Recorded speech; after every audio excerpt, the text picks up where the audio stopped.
Namanya Nurdin M. Top. Ya, dia adalah dalang dari beberapa kasus pengeboman di Indonesia pada era tahun 2000-an. Jadi pada saat era tahun 2000-an itu banyak sekali rangkaian bom-bom di Indonesia yang tentunya dari teroris yang mengatasnamakan dirinya dari Islam. Nah, mulai dari tahun 2002 ada bom Bali, ada bom JW Marriott tahun 2003, ada kedutaan besar Australia 2004 dan bom JW Marriott yang kedua Ritz-Carlton itu tanggal 17 Juli 2009. Nah, itu semua terkait dengan Nurdin M. Top ini ya teman-teman. Nurdin M. Top ini lahir di Kluang, Johor, Malaysia. Latar belakang pendidikannya adalah pendidikan akuntansi di Universitas Teknologi Malaysia yang ia selesaikan pada tahun 1991.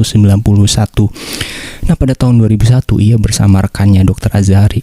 Nah, mungkin teman-teman pernah dengar nih nama Dr. Azhari. Yaitu seorang perakit bom dari kelompok Jamaah Islamiyah atau JI pergi ke Indonesia setelah pemerintah Malaysia bertindak tegas kepada para pemberontak yang mengatasnamakan Islam.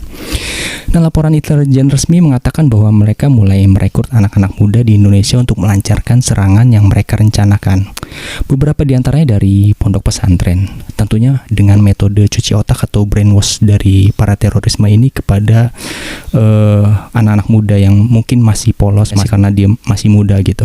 Nah, Nurdin M. Top dan Azhari ini dua-duanya memang top teman-teman. Nurdin ini ahli dalam merekrut anggota dan mencari dana, sedangkan Dr. Azhari ini ahli dalam merakit bom. Julukan bagi keduanya yaitu untuk Nurdin M. Top adalah Money Man, sedangkan untuk Dr. Azhari adalah Demolition Man. Jadi cocok banget nih julukan ini. Ini diberikan oleh lokal newspaper atau koran lokal atau koran dari kita sendiri. Dan Nurdin ini dikenal licin seperti belut karena dia susah banget ditangkap teman-teman. Dia berapa kali lolos? Ini kita list ya kota-kotanya. Jadi ada dari Bandung, Solo, Surabaya, Blitar, Pasuruan, Mojokerto, Indramayu, Pekalongan, Semarang, Batu, Rengas Dengklok, Karawang, Wonosobo, Cilacap, dan Bekasi. Itu ada belasan kota tuh dia berpindah-pindah. Dia pokoknya sangat licin banget gitu. Nah, Nurdin M. Top ini telah 5 kali lolos dalam penyergapan oleh Densus 88. Ia juga lolos pada saat penyergapan pada tahun 2005 di Kota Batu, Jawa Timur, di mana saat itu rekannya itu Dr. Azhari tewas.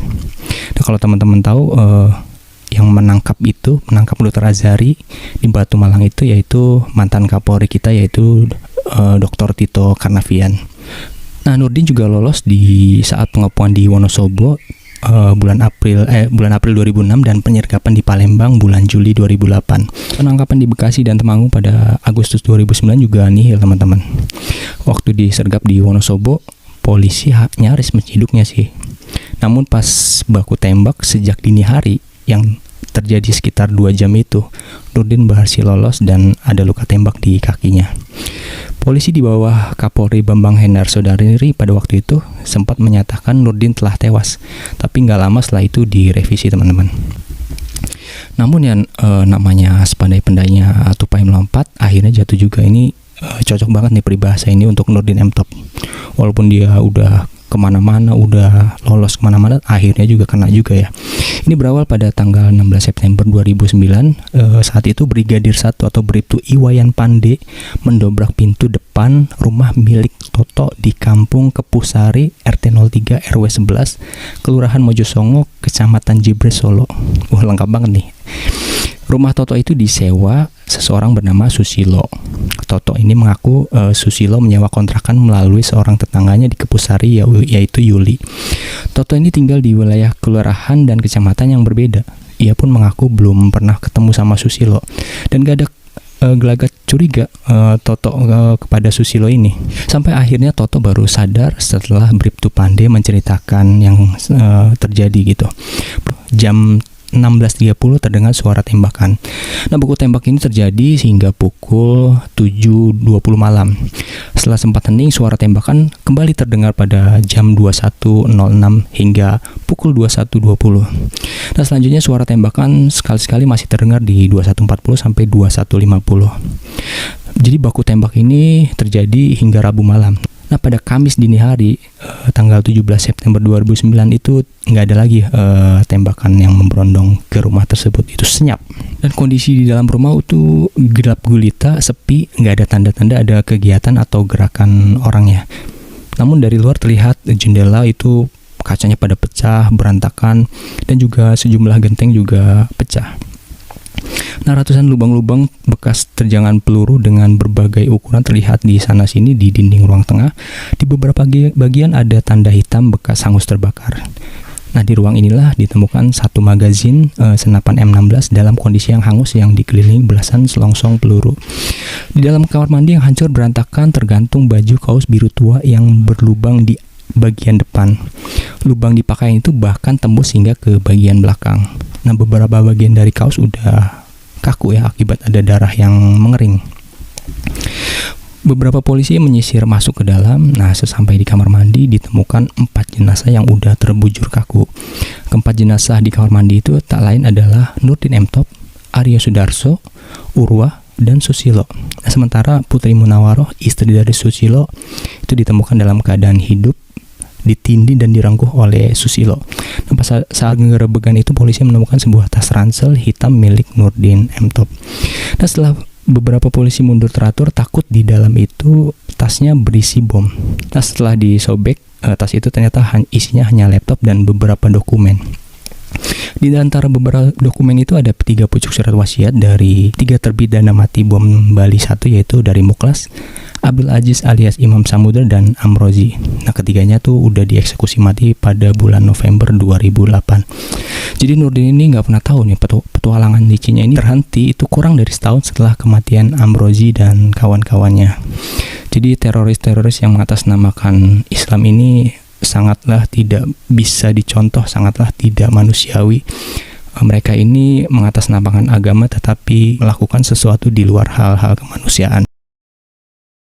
Pak Daud waktu tugas jaga presiden itu tugasnya apa? Nah, salah satu tugasnya aja ya, saya kasih tahu.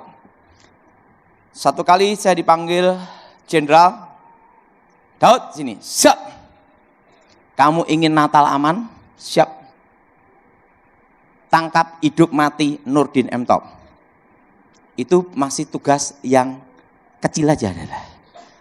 Setelah itu, kamu dipanggil ibu menghadap ke Cikeas. Jadi saya itu perintah langsung dari Ibu Ani Yudhoyono. Langsung ke Cikeas. Udah. Siap. Ini profilnya. Jadi penangkapan Nurdin itu perlu waktu 7 tahun. Dan itu gagal. Waktu mau ditangkap Sandi Yuda. Sandi Yuda itu dari Kopassus. Waktu jarak 5 meter, ting menghilang. Setelah itu disergap di Temanggung. Di Temanggung. Nah, itu waktu di Temanggung dikepung sama Kapolda Jawa Tengah Alex Bambang Riyatmojo.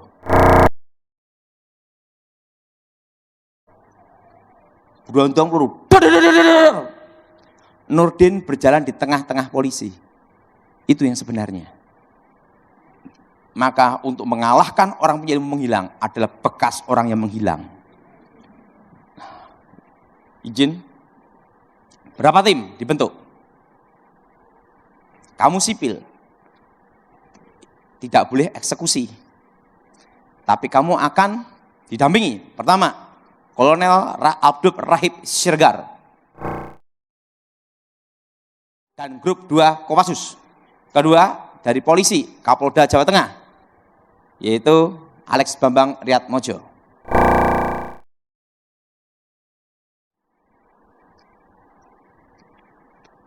Tugas kamu, beritahu titik lokasi, hilangkan ilmu, setelah itu tim masuk. Siap. Dan Ibu Ani ngasih perintah, langsung jalan langsung. Nah, pengejaran sebenarnya ada di Lampung. Nah, saya deteksi dulu. Karena kalau dulu sebelum saya bertobat, punya ilmu menghilang, kan bisa kebaca signalnya. Begitu dia menggunakan sekali aja pasti ketangkep. Nah, Kenapa? Yang tahu tentang setan adalah bekasnya setan. Nah, betul? Nah, begitu dia gunakan sekali, tek, di Jawa Tengah.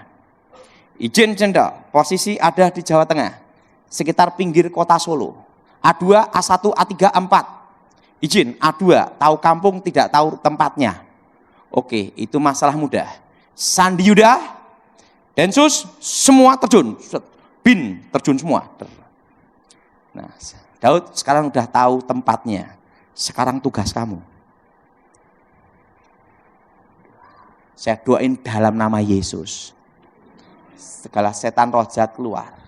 Begitu setannya keluar, langsung telepon. Izin, Jenderal, sama tim operasi. Izin, sekarang kekuatan sudah netral, tidak berfungsi. Dalam 3 jam, tidak bisa digunakan.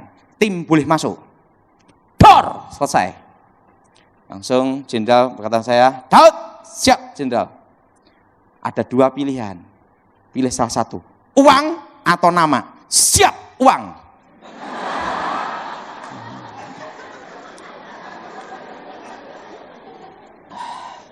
Jadi yang dapat nama Densus. Uang saya. Dasar kamu pinter juga kamu. Nah, saya itu, tapi semua itu karena Tuhan. Amin. Nah.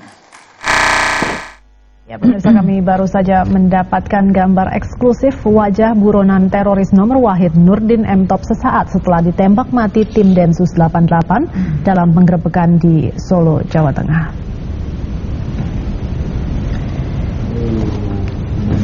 Inilah gambar wajah buronan teroris nomor Wahid Nurdin M. Top sesaat setelah ditembak mati tim Densus 88 dalam penggerebekan di Solo, Jawa Tengah.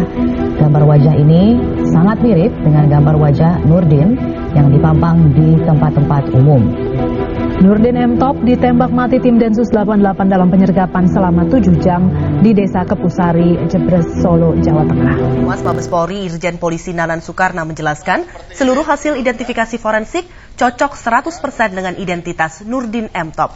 Tes DNA menggunakan sampel 3 anak Nurdin, yakni seorang anak dari istri Nurdin di Malaysia dan 2 anak dari istri Nurdin di Cilacap.